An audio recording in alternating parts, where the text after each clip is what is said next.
Hello and salutations, it's me, Salty, welcome back to Jesus West, and today we're going over something I've never talked about on the channel before, Halo.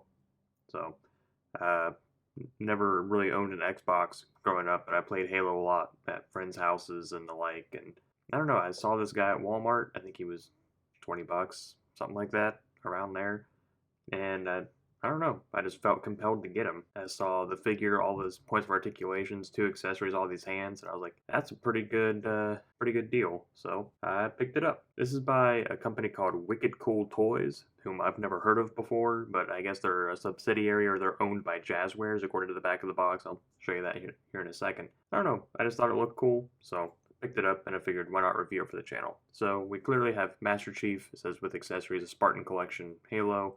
All these hands, kind of talked about this already. Top of the box is UNSC. Bottom of the box is blank for once. Side of the box is a continuation of the window, says Halo Infinite on the side. Other side of the box just says Master Chief with a picture of him and the UNSC emblem there at the bottom. In the back of the box is Halo, Spartan Collection Master Chief, what he comes with, all the different people available, which I don't know anything about these three people. I only recognize Master Chief, so I find it weird that there's no bad guys yet. And right there we get Wicked Cool Toys, a Jazzwares company with Xbox, all that kind of stuff. And then there's some more information on them, serial number or whatever that is, and says if you have a problem, to not return to the store but call them instead, which I think that's actually pretty cool of them to do. All that out of the way, I'm going to get them open, we'll look at the hands, the guns, and we'll go over articulation, we'll call it a day. For extra hands, we got a directional kind of two-finger pointing hand for the left, or it could be for comms, bringing it up to kind of press his talk button in his helmet. Then we got two closed fists for the left and the right.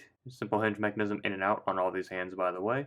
So they even have some sculpt on the inside of the palm there, as you can see. I like the sculpt there on the knuckles. Then we have two open kind of grabby hands, or just reaching hands, or whatever, or talking to Cortana hands. Simple hinge mechanism, both left and right. We have the sidearm here.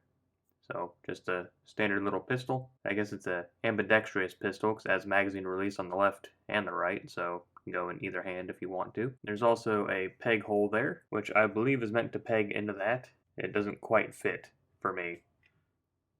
So I guess I'll just put it through the trigger well and leave it like that, I guess. And then we have his assault rifle in gray and black, some very nice sculpted details in there. Not really a whole bunch to ride home about, but has the same kind of peg hole. I can get that one to peg in a little bit better, but you still end up with all that, and I'm really worried about breaking that peg by forcing it, so I'll probably just do that with it if I do anything at all. Unfortunately, that's the best you can get in terms of grip, because the thumb crashes into the top there, so that finger's not going to the trigger well anytime soon. Where the pistol is a little bit more natural, but because of the grip on the pistol and the tightness of his hand, you really have to do some finagling to get it in there. Both weapons, by the way, are very soft plastic. Be careful of warping eventually. And that brings us to Master Chief himself, and there's some great paint on here.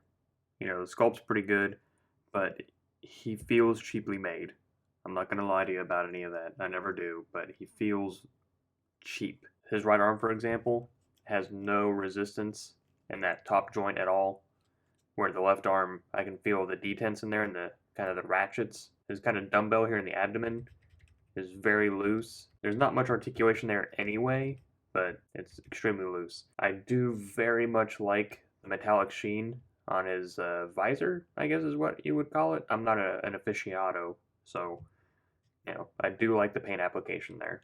He falls over a lot, mostly due to ankles. Like his toe pivots here are extremely loose. Balancing is very difficult on this figure. But like I mentioned, there's some great paint apps. It's kind of hard to pick up just because the lights are reflecting off the silver that's there. So it is kind of a glossy green, but a lot of the sheen or the shine that you're seeing is actually silver paint. It's reflecting my lights off of it. So there is a lot of detail in there. So let's go ahead and go over articulation because there is a lot, and we'll call it a day after that. That's all the further that he can look up. Looks down that far. Of course, we get side to side, a little bit of tilt. Shoulder spin 360 with no problem. There's sort of a butterfly joint hidden in here. It doesn't go back very far, but it does come forward a lot. So I think it's kind of like, if you watched my Grade 8 Vegeta SH Figuarts video, it's kind of like that. I feel like the hinge is up here, and it comes forward a lot, but it doesn't really recess in very much. His shoulder pad is attached down here at the top of the bicep, and if you force it, it'll come up at a 90, but you do run the risk of kind of snapping this off. I'm already getting little stresses there Otherwise, it comes up that far. There's a bicep swivel. Double joint in the elbow comes up that far. We have wrist swivel, and all the wrists pivot in and out. I showed you we have a dumbbell up here at the top of the abdomen. He barely leans forward. Doesn't really lean back at all. Mostly just kind of stands up straight. We get a teeny bit in the way side to side. Not much in swivel up here. And there is somewhat of a swivel down at the bottom of the waist, but that's literally all the further that it goes. Kicks forward over 90, kicks back about that far, kicks out that far, which is pretty far considering his build. We get that McFarlane-esque kind of thigh swivel, where it kind of crashes into itself. We have double joint in the knees, which those are some of the longest knees I've ever seen. That's what I'm talking about. If you bring his ankle back naturally, it's going to crash in like that. But if you rock it to the side and bring that peg back, you can rock it back and his ankle will come back that far. Going forward, that's all the further that it goes naturally, but again, rock it off to the side and bring it further up. You can swivel that around and bring the ankle up that far. And then we have toe pivot. Just real quick again about these butterfly joints. Weirdly enough, the right arm doesn't really do it, but the left arm, there's actually a snap. I don't know if you can hear that or not. When you bring it forward and then when you put it back, listen, it kind of snaps back into place. So I don't know if it's supposed to do that or not, but there you go. Also, that's the straightest you can get his arm to go, just because of the pads and the elbow and everything. So, he's always kind of rocking some bend in the elbow there.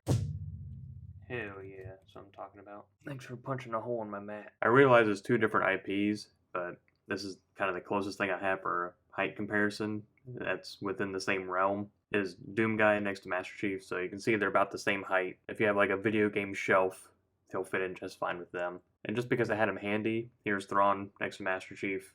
We can see quite a height discrepancy between the two, and Thrawn is flush up against him, except for his forearms, but otherwise he is flush up against him. And again, just because I had him handy, here he is next to a Hydra Soldier, so you got your Marvel Legend, your Black Series kind of comparison, and McFarlane and all that. And that's really all I got for you today.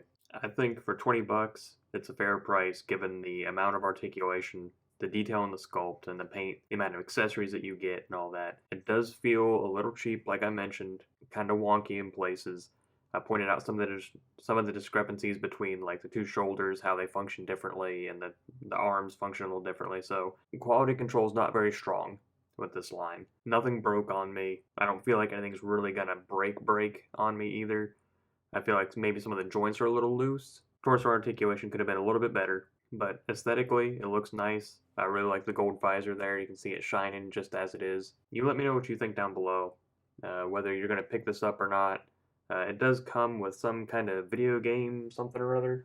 Some kind of game add-on thing, whatever that card is there in the back, which I don't play Halo. I don't own an Xbox. If there's a way for me to give those away to you guys, I'll do it, because I have a couple of them, because I got some of the 3 3/4 ones as well, and I'm not going to use them. I don't know how all that works legally, but I have no need for it, and I'd rather it go to somebody that's going to want it instead of me just throwing it in the trash. If you like what you saw today, then all that asks is that you click like on the video and subscribe to the channel. It's a great way to help me out, and I very much appreciate it. And I do thank you for stopping by and spending some time with me today. So, until next time, I'm Salty, signing off.